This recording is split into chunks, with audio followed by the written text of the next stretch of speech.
Hello students, welcome to lesson 2 of our 5-part series. Today we're going to be talking about the bow. So the bow grip is probably the most important thing you can learn as a beginner student. So in the last lesson you guys were doing pizzicato, kind of getting familiar with the left hand and plucking with the right hand. So now the bow grip, I'm going to mention 3 really important things. So the first thing I always tell students is to make sure that their fingers are on an angle like this when they're putting the hand on the bow. Also, make sure that your pinky is resting on the button. This is actually where we tighten the bow, right here. Make sure it's curved, so we don't want it to be straight like this. That's incorrect. So far, fingers on an angle, pinky curved. Next thing, which is probably the most important thing with the bow grip, is having your thumb curved. So as you can see here, my thumb is at this angle. We don't want it to be like this. Actually, what this does is it causes tension up against the bow, which can cause the bow to be squeaky. So if you've already picked up your bow and kind of tried to play a little bit and you're getting any sort of unpleasant noises, it's definitely because of something you're doing incorrect in your bow grip. So make sure it's nice and relaxed, just like this. Fingers on an angle, pinky curved just like this.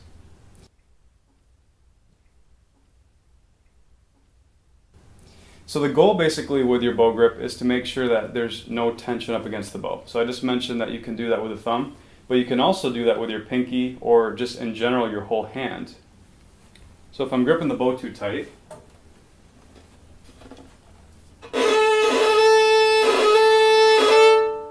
going to get that sound, which we don't want, right? So basically what we need to work on is to get this very, very flexible, very, very relaxed. So if someone was to actually come up and grab the bow out of your hand, they should just be able to grab it real easily. If there's any sort of resistance, it means that you're gripping the bow too tight. Next thing I want to talk about is bow straightness. So when you're putting your bow on the strings, we want to make sure that it's right in this spot. So not too close to the bridge, not too close to the fingerboard, just right here. And then we want to make sure that our bow is going totally straight back and forth. Easier said than done, right? At first. So actually there is a tool that we can use, which is very, very helpful. And I actually found these a couple years ago. And I recommend them to all my students. It's called a bow right tool. And a bow right tool basically is used to help keep that bow straight. So this goes right inside, just like this. And then you're actually forced to keep the bow straight. Because actually the way the arm works is that it's going to want to go this way, which is going to cause the bow to be crooked. See that? So what we actually have to do is extend the arm out, like that, which takes practice. So I highly recommend a bow right tool. You can get those at superiorviolins.com. And yeah, many of my students that are just starting off use those. So next thing I want to talk about is putting stickers on the bow. So I have some nice little stickers here. You can actually get these as well on my website. And we're actually going to put 2 stickers on the bow to start. I'm going to pick pink and white. So this area right here, this is what we call the frog of the bow. I call this danger zone. We don't want to play in that area. So we actually want to put a sticker right above that. So as you can see, if I stretch my fingers out like this, it's about that far. Like that. Okay, so we don't want to play in this area. So we're putting a sticker there to tell us exactly where we're going to set the bow on the strings. And then we're going to put one at the very end. So we have basically this span area which we're going to bow. Okay? So to do today's lesson, we have to learn a little bit more about the bow. So 2 things we're going to learn is how tight to have your bow and also about rosin, which helps you play the violin. So as far as how tight to have the bow, we don't want it too tight. And down here, this is the screw of the bow. We're tightening this to the right. So right now the stick is becoming more straight because I'm twisting it to the right. Now if I go left, now the bow is getting more loose. So when we put the bow in the case, we want it to be kind of dangly like this, just very loose. When we're about ready to play the violin, we want to tighten it. Now we don't want it too tight because too tight would actually cause it to be a little bit bouncy, so we don't want that.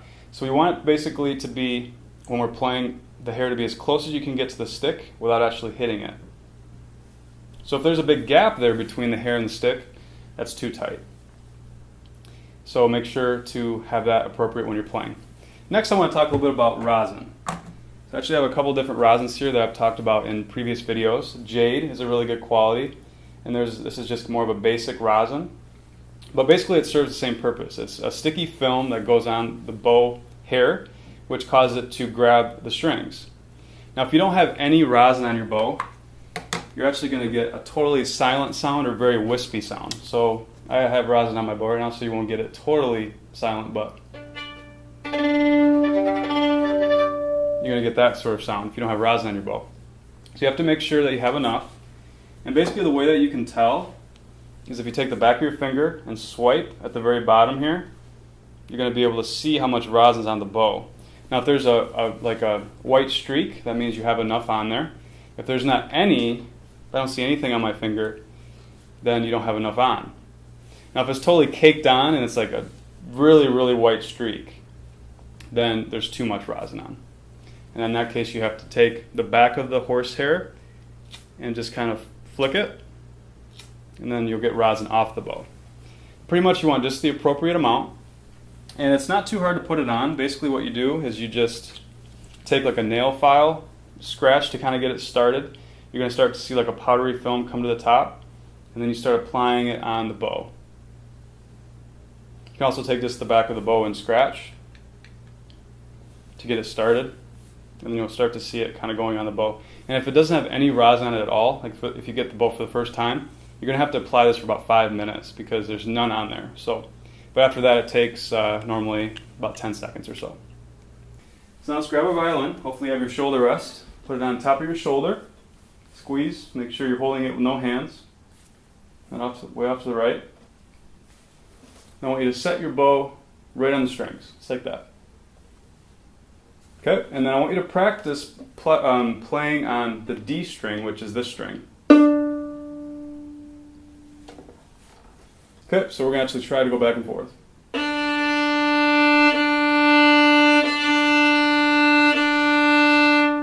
Now I've gone through this process with many students, so I've heard just about anything possible you can get on the violin sound-wise.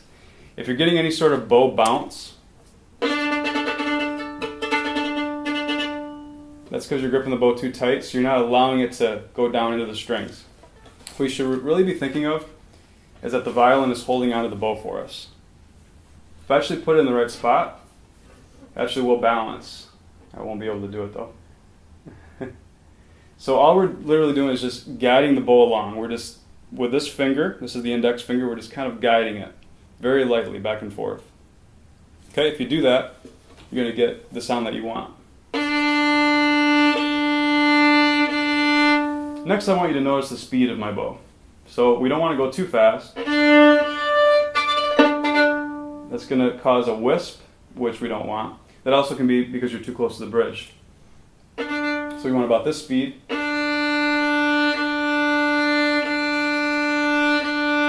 And I want you to really focus on your bow grip. So keeping your pinky curved, keeping your thumb curved, and then your fingers on an angle. Now if you're having trouble keeping the bow straight, like I said, these Bow Smart right tools are really good. And you can put those right on the instrument. Basically you stretch it out a little bit like this, and then you kind of just place it right on the instrument, and then you can start working on keeping the bow straight. So the D string is going to be really good to work on, going back and forth, practicing that. And then we're also going to be playing on the A string. So notice my elbow on the D string. When I go to the A string, which is the string right next to it, my elbow's coming down. So I'm going to play 2 Ds, 2 As.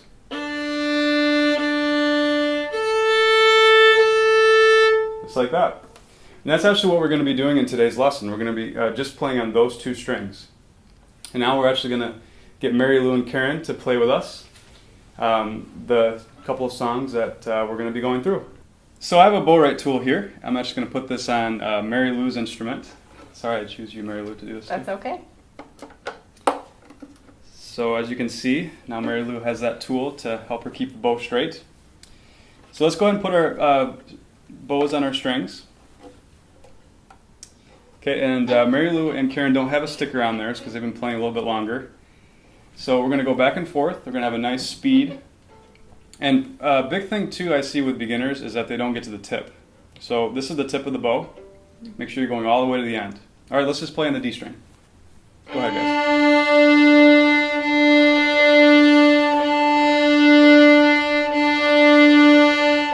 Very good. So as you guys remember when you first started playing violin, you remember how hard it is to not be tense? Mm-hmm. So violin is all about the small muscles. So very, very easy to grab the bow too tight, right guys? Mm-hmm. It is. So make sure that we're just very relaxed. We're just gripping the bow just like we have a baby bird in our hands. It's very light, very easy. So the biggest thing when you're first starting. So if you get any bounce, any scratch noises, it's because of the bow grip. So now let's play 2 notes on the D string and then 2 notes on the A string, back and forth.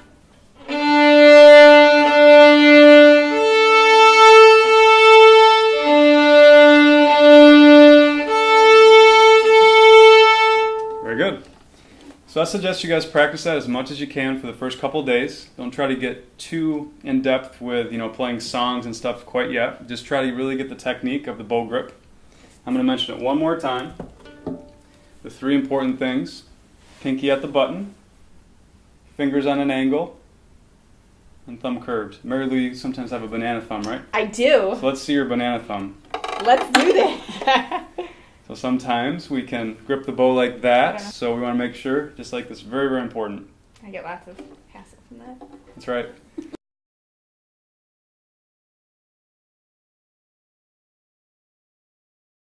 All right, let's go ahead and play some of the songs that we have for you guys. If you click below, you're going to be able to download the sheet music. And these songs are very basic. They're just basically us playing D string and A string back and forth. And really try to focus on moving that elbow correctly. It's like that. So D string elbow, A string elbow. All right, so we're going to play Mix Open D and A. It's the first song.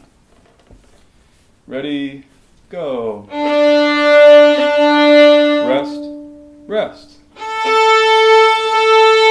Rest, rest.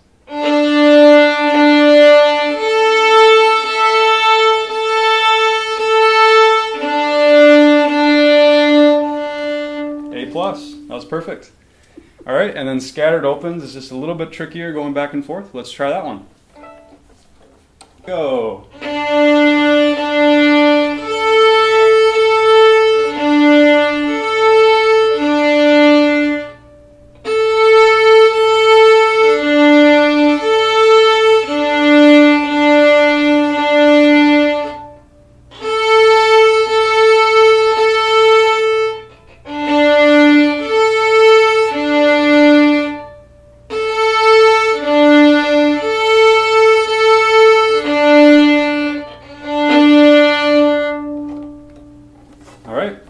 Let me give you guys quickly a drill to actually really help you guys out to make sure you're not gripping the bow too tight.